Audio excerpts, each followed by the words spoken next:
होइन पहिलो कुरा त म आफू नै एउटा दाङवासी हो र दाङवासी हुँदाहुँदै पनि यो ठाउँमा योभन्दा पहिले म आउने अवसर जुटेको थिएन, मैले मौका पाएको थिएन र यहाँ आएर यो सङ्ग्रहालयको अवलोकन गर्दाखेरि मलाई लाग्छ एउटा मेरो खुसीको त डेफिनेटली एउटा सीमा छैन, तर सँगसँगै एउटा भन्नुपर्ने कुरा के लाग्यो भने कि यति ठुलो र रिच एउटा हिस्ट्री भएको जुन हाम्रो थारू सम्प्रदाय हो, जसलाई हामी वास्तविक भूमिपुत्र भनेर भन्छौँ हामी त्यो ठाउँको मुलुककै तराईकै क्षेत्रको भनौँ।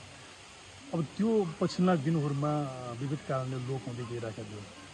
अरू सम्प्रदाय जस्तै यो सम्प्रदायको पनि धर्म संस्कृति रहनसहनहरू लोप हुँदै गइरहेको समयसँगै त्यो केही हाइब्रिड फर्ममा विकसित हुँदै गइरहेको त्यो अवस्थाहरू थियो र अहिले सबै चुनौती चाहिँ यो सम्प्रदाय लगाएको थियो भने कि अब आउने भावी पुस्ताको लागि यदि उसले जान्न चाह्यो भने मेरो पुर्खा कस्तो थियो, मेरो सम्प्रदाय कस्तो थियो भन्ने कुरा धेरै नै महत्त्वपूर्ण हुन्थ्यो। त्यसलाई अब खालि किताबमा लेखेर मात्रै सीमित गर्न पनि थिएन।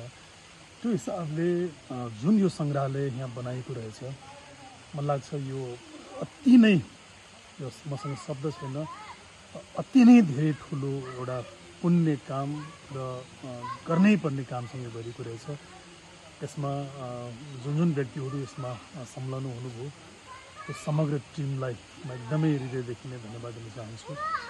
अब यो बनिसकेपछि यो केवल थारू समुदाय वा थारू सम्प्रदायको मात्रै सङ्ग्रहालय नभएर एउटा यो देशकै गर्व गर्न सक्ने एउटा ठाउँको रूपमा मैले यसलाई महसुस गरेँ। यसलाई देशकै सङ्ग्रहालय भन्दा हामीले भन्न केही पनि फरक पर्दैन। त्यसमा केवल स्थानीय व्यक्तिहरू मात्रै आएर यहाँ अवलोकन गर्ने भन्दा पनि अब इतिहास जान्न चाहने व्यक्तिहरू, अध्येताहरू, अनुसन्धान गर्न चाहने व्यक्तिहरू र सँगसँगै नेपालका यो विविधतालाई जान्न चाहने हर कोहीको लागि चाहिँ एउटा यो तीर्थस्थल जस्तो अथवा यो विश्वविद्यालय जस्तो हुनसक्छ जस्तो लाग्छ मलाई। जति पनि कुराहरू मैले अवलोकन गरेँ, जति पनि कुराहरू सङ्ग्रह गरेको रहेछ, मलाई लाग्छ एउटा सिङ्गो युनिभर्सिटी जस्तो यहाँ मैले यो पाएँ। यो एउटा अनुसन्धान, ठुलो अनुसन्धान केन्द्र जस्तो, किनभने थारू समुदाय वा सम्प्रदायसँग जोडिएको त्यति लामो हिस्ट्रीलाई, इतिहासलाई यहाँ सरल ढङ्गले प्रस्तुत गर्न खोजेको रहेछ विभिन्न चित्रहरूको माध्यमबाट। त्यो पनि मलाई एकदमै प्राकृतिक लाग्यो।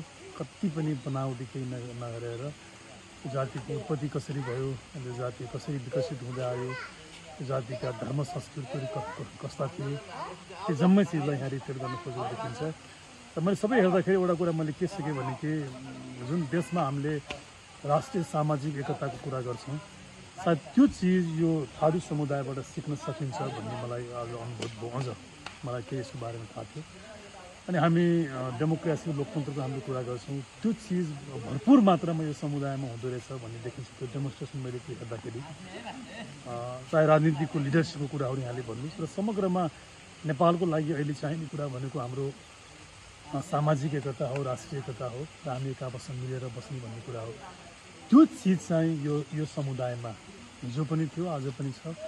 यो सङ्ग्रहालयलाई हेर्दाखेरि पनि त्यो चिज चाहिँ देखिन्छ कि त्यति ठुलो सङ्ख्यामा एउटै परिवारमा बस्दाखेरि पनि कति मिलेर, कति हार्मोनी, कति एकतामा यो समुदाय बस्न सक्थ्यो भन्ने कुरा पनि यहाँ देखिन्छ। तर समग्रमा यसमा हाम्रो दिल्लीजी लगायत जो साथीले यसमा मेहनत गर्नुभयो, गर्दै आउनुभएको छ, सबैप्रति म आभार व्यक्त गर्न चाहन्छु। र देशले यो केवल स्थानीय वा प्रदेश सरकारसँग जोडेको मात्रै कुरा होइन, सिङ्गो मुलुकले, सङ्घले पनि यसमा अलिकति ध्यान दियोस्। अब यसलाई यतिसम्म तपाईँहरूले गरिसकेपछि यसलाई अगाडि बढाउनु पर्ने, यसलाई संरक्षण गर्नुको लागि भोलि बजेटको आवश्यकता पर्ला, धेरै कुराहरू चाहिने भावनाले त्यो केवल निजी स्तरबाट एउटा व्यक्तिबाट मात्र सम्भव हुँदैन। यसमा राष्ट्र अगाडि आउनुपर्छ। त्यो आओस् भन्ने म कामना गर्न चाहन्छु। र प्रत्येक नेपाली, प्रत्येक अध्येताहरूलाई एकपल्ट यहाँ आएर भिजिट गर्न र यो सम्प्रदायको बारेमा जान्ने एउटा त्यो अवसर लिनको लागि म आग्रह गर्छु। धन्यवाद।